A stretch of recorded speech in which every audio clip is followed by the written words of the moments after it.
Mesdames et messieurs, bonsoir. Merci de choisir la RTG pour vous informer. Lutte contre la flambée du prix des produits. À même mot, les opérateurs économiques s'engagent dans la riposte. C'est ce qui ressort de l'Assemblée générale ordinaire de la Chambre de commerce. Mamadou Paté-Baldé nous en dit plus.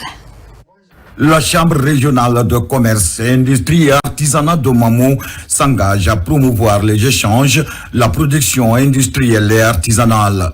L'annonce a été faite ici à Mamou à l'occasion de la tenue de la 3e Assemblée régionale ordinaire de l'institution. Donc cette réunion est souscrite pour la planification du plan d'action de l'année 2026. On se rencontre pour mettre les plans d'action sur place et projeter de nouveaux projets pour l'année à venir. Alors parmi lesquels, premièrement, d'abord, il est question de faire adhérer les commerçants à la chambre de commerce. Et qui dit adhérer à une structure, dit avoir une carte de membre.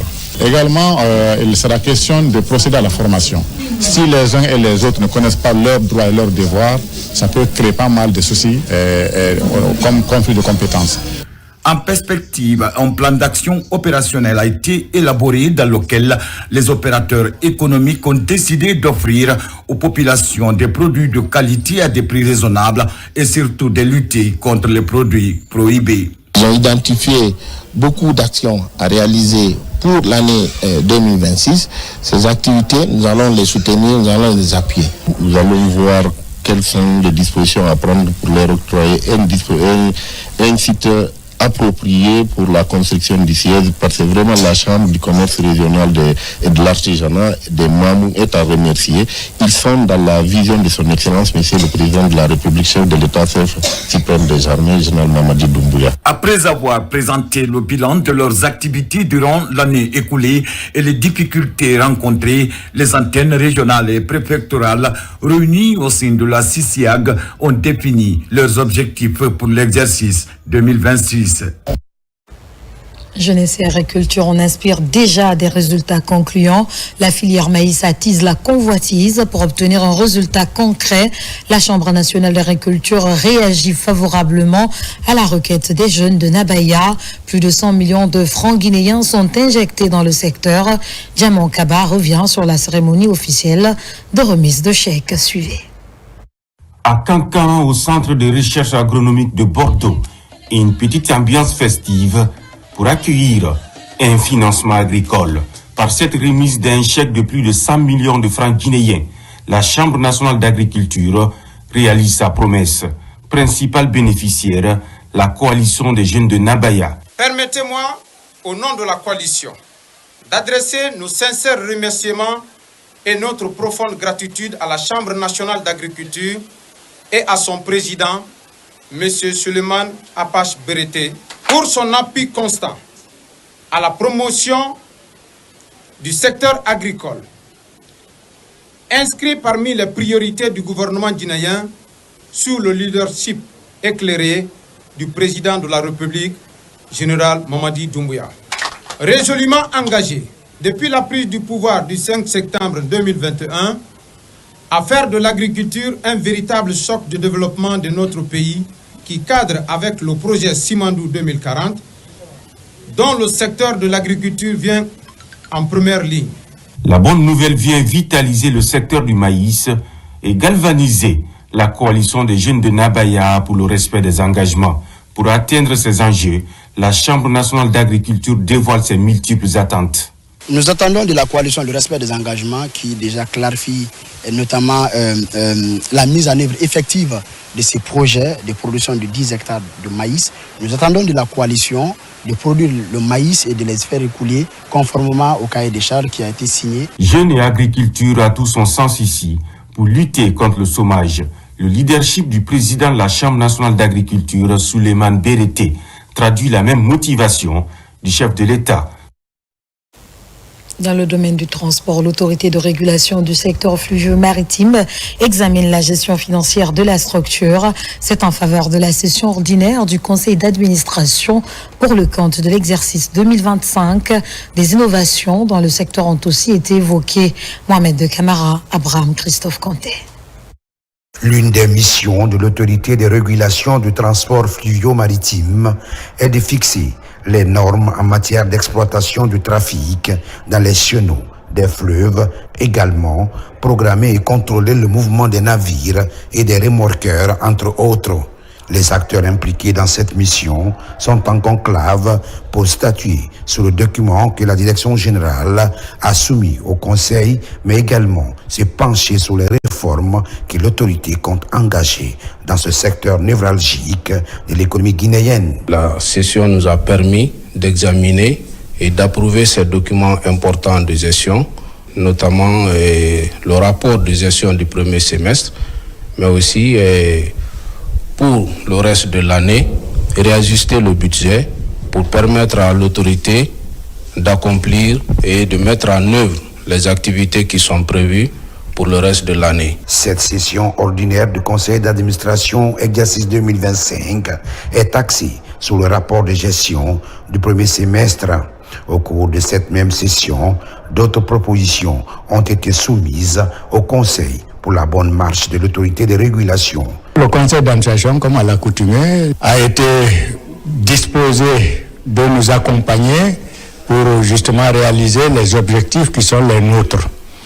Et après examen donc de l'état d'exécution des finances pour ce premier semestre et des états financiers de l'année 2024, ils ont exprimé toute leur satisfaction, bien sûr avec quelques recommandations qu'ils ont formulées et que nous allons nous presser de satisfaire immédiatement. On est déjà satisfait en tout cas des travaux et des résultats atteints par l'autorité de régulation des transports fluviaux-maritimes. On a passé en revue le premier rapport de gestion qui porte sur le premier trimestre. Nous avons constaté qu'il y a eu des prévisions qui ont été atteintes, il y a d'autres prévisions qui n'ont pas été atteintes. Donc nous, par exemple, en tant que représentants du ministère des Mines, la première recommandation qu'on tire là-dedans, c'est travailler avec les sociétés minières pour essayer de les sensibiliser et les impliquer davantage pour la mobilisation dans le cadre de paiement, en tout cas de cette redevance qui est très essentielle pour la République de Guinée et pour le fonctionnement de la RTFM. La tenue de ce conseil d'administration exercice 2025 de l'autorité de régulation dans le secteur du transport fluvio-maritime sonne comme un moment de défi à relever dans ce secteur. L'année 2026 sera une année très riche chez nous parce que nous avons identifié, nous avons soumis au conseil justement une nouvelle redevance qui va être une redevance de régulation. Et aussi, nous allons avoir un nouvel équipement qui n'avait jamais existé dans le secteur maritime de notre pays. Nous avons acquis sur fonds propres une vedette que nous avons construite dans un chantier naval belge et qui est actuellement à quai à Conakry. Donc nous avions voulu vraiment le mettre en eau, comme on le dit dans le jargon de chez nous. C'est une vedette multiservice qui nous aidera non seulement à faire des patrouilles dans les chenaux des fleuves, mais aussi dans la façade maritime de notre pays qui est aujourd'hui envahi par toutes sortes d'embarcations. Les outils qui sont présentés pendant le Conseil ont été approuvés pour permettre à l'autorité de régulation d'avoir tous les moyens nécessaires dans l'accomplissement de sa mission régalienne de contrôle et de régulation en faveur de l'économie du pays. Dans l'actualité encore, Grand Prix littéraire du président de la République. Le processus est en cours. 7 candidats sur 13 viennent d'être présélectionnés. L'objectif est de contribuer à la promotion des acteurs du secteur, en particulier les écrivains. Ousmane Ba, Mamadou Djoumaba. Le Grand Prix littéraire du président de la République est une initiative du ministère de la Culture pour créer l'émulation dans l'excellence. Après appel à candidature, un comité s'est attelé à une présélection des meilleurs ouvrages. Sur 13, 7 sont retenus pour la compétition. Le comité présente le rapport au ministre Moussa Moïse Silla. D'abord la qualité de style, aussi la profondeur de l'analyse des personnages, le respect aussi bien sûr des règles grammaticales orthographiques, les règles de syntaxe et bien sûr aussi le respect de certaines valeurs morales. Également la pertinence du choix de thème. Après la remise du rapport, Monsieur le ministre va prendre une décision nommant les membres du jury qui sont déjà pensée au niveau national et aussi à l'international. Et ces membres du jury qui sont au nombre de 5 auront la lourde responsabilité de lire les 7 ouvrages et de choisir 3 œuvres majeures qui seront les lauréats du Grand Prix au compte de cette année 2025, les lauréats du Grand Prix littéraire du Président de la République. Le Grand Prix littéraire qui célèbre l'excellence s'inscrit dans la vision Simandou 2040. Le chef de département de tutelle réaffirme sa volonté d'accompagner ce processus jusqu'à la remise officielle du prix. Celui qui est en parfaite harmonie avec la vision de développement du président de la République, aligné sur les 15 prochaines années, la vision Simandou 2040, qui classe dans son deuxième axe l'éducation et la culture ensemble. Donc ce Grand Prix vient également démontrer que ce n'est pas juste des axes qui ont été fortuitement réunis. Donc c'est fait également dans ce sens. C'est aussi le moyen de faire rayonner la Guinée au-delà de notre pays, que l'on sache qu'en République de Guinée, on a de l'intérêt pour le livre et qu'on organise dans ce cadre-là des compétitions pour permettre l'émulation dans l'excellence afin que la filière ne s'éteigne jamais. Au finish, le Grand Prix littéraire du Président de la République récompensera 3 livres, 3 auteurs et 3 éditeurs.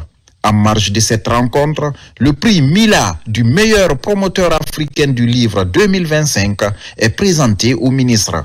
Un prix qui a été remporté par l'écrivain et éditeur Jean-Baptiste Ebilamou. Et pour le bon déroulement du référendum prévu le 21 septembre prochain, les femmes musulmanes de Guinée multiplient des séances de prière et de lecture du Saint-Coran. Le centre islamique de Donka a servi de cadre pour abriter la cérémonie Sonasayo. À Conakry, les femmes musulmanes se mobilisent pour la paix. Réunies au centre islamique de Donka, elles ont multiplié prières et invocations, récitant plusieurs fois le Saint-Coran. Leur objectif, implorer la grâce divine pour la cohésion sociale et un référendum apaisé en Guinée. Nous avons organisé cette cérémonie de lecture du Saint-Coran pour implorer le Tout-Puissant Allah face à tous les événements qui nous attendent. Nous, notre seule force, c'est de demander au Tout-Puissant Allah de nous guider. Sans la paix, on ne peut pas développer un pays. Et nous voulons que la Guinée soit développée. Sous le signe de la paix et de l'unité nationale, cette initiative traduit l'attachement des femmes musulmanes aux valeurs fondamentales, solidarité, unité et vivre ensemble. Un sentiment de satisfaction d'avoir l'ensemble des femmes musulmanes de Guinée se mobilisent pour intensifier la séance de lecture du Saint-Coran, invoquer les noms sacrés d'Allah et implorer sa clémence afin que le vote des élections référendaires se passe dans l'unité, dans la paix. En tant que ministre secrétaire général des affaires religieuses, je dois soutenir les idées de ces femmes. Je les remercie, exprimer toute nos gratitude. Et nous avons demandé à eux d'appeler tous les Guinéens aux idées de la paix. C'est le message des femmes elles-mêmes. Elles disent qu'elles nous ont invités à la lecture du Coran parce qu'elles souhaitent que la campagne électorale se passe dans la paix, l'harmonie et l'unité nationale. Et surtout de faire comprendre aux citoyens guinéens, à l'ensemble des populations, que nous avons besoin de paix. Un grand moment de ferveur religieuse, ces femmes entendent continuer à jouer leur rôle dans la promotion de la paix et du vivre ensemble en Guinée. Voilà qui met fin à ce journal. Remercie à tous de l'avoir suivi. L'actualité se poursuit sur le www.rtgguinée.info. Bonsoir.